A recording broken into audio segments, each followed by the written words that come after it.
Notre responsabilité consiste à dépendre de l'Esprit. Nous pouvons dire que lorsque les disciples ont demandé « Seigneur, est-ce en ce temps que tu rétabliras le royaume d'Israël ?» Ils ont été sérieusement mis à l'épreuve. Les Écritures devaient s'accomplir, ce qui était écrit devait s'accomplir. Je pense que les disciples étaient très préoccupés par cela, accablés et dans la perplexité.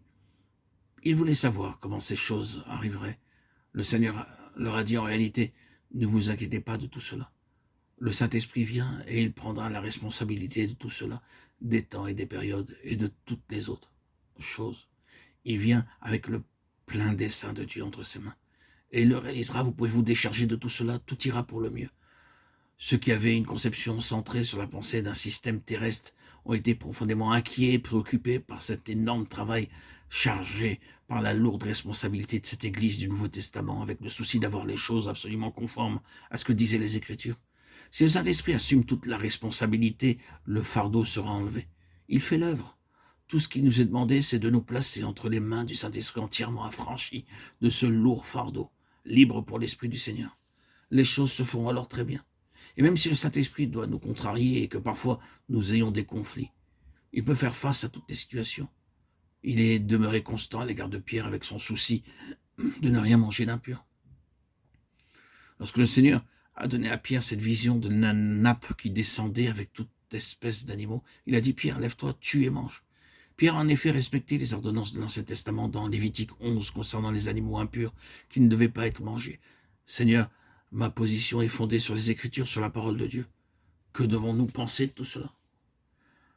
Maintenant, écoutons, je ne dis pas que le Saint-Esprit nous demandera au grand jamais de faire quelque chose qui soit contraire aux Écritures. Il ne le fera jamais, mais il nous fera bien souvent voir que les Écritures ont une signification bien différente de celle que nous pouvions bien leur donner. Lévitique 11 avait une signification que Pierre n'avait pas vue. Il avait saisi la lettre et la signification littérale de ces choses.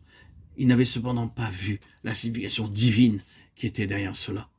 Corneille, lui, n'avait pas reçu le Saint-Esprit, c'est pourquoi un ange lui a parlé. Pierre avait reçu le Saint-Esprit le jour de la Pentecôte, et c'est donc l'Esprit qui a parlé à Pierre.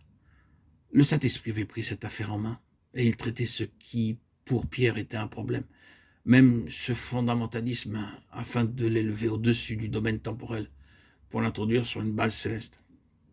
Pierre a alors expérimenté le ciel ouvert, et il se produit des changements considérables lorsque vous parvenez à ce stade. Même si cela ne se produit pas tout de suite. Vous remarquez dans cet épisode une double opération du Saint-Esprit. Dans le chapitre 2, l'Esprit est descendu sur eux, ces langues semblables à du feu se posèrent sur eux. Il ensuite dit, ils furent tous remplis du Saint-Esprit et se mirent à parler en d'autres langues, selon que l'Esprit leur donnait de s'exprimer sur et dans, c'est-à-dire remplis. Je ne veux pas être trop technique, mais il y a une signification dans ces termes sur et dans. Ce sur nous parle de la souveraineté du Saint-Esprit en relation avec le dessein éternel de Dieu. Cela signifie que le Saint-Esprit est venu comme le garant et l'administrateur des conseils éternels de Dieu, du dessein de Dieu depuis l'éternité. Et en venant ainsi, il impose, ce n'est pas un terme erroné que j'emploie, il impose le dessein de Dieu au vase. Il maintient le vase dans ce dessein d'une manière souveraine. C'est comme s'il traçait un cercle autour de ce vase et qu'il déclarait « Ceci est le vase du dessein éternel de Dieu ». Il en a l'entière responsabilité. Il est venu pour cela. Et ensuite, il se manifeste aussi dans, et ils ont été remplis. Cela a une autre signification. Cela signifie que la vie intérieure du vase doit correspondre au dessein extérieur. C'est une grande chose.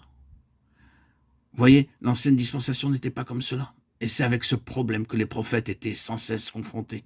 La forme extérieure était là. Israël avait son temple. Ils offraient leurs sacrifices, ils accomplissaient tout le rituel. Mais leur vie intérieure était loin d'être en conformité avec tout cela. Dieu devait dire par les prophètes, « Qu'ai-je à faire de la multitude de vos sacrifices? Je suis las de les supporter. » Ésaïe 1, 10, 14.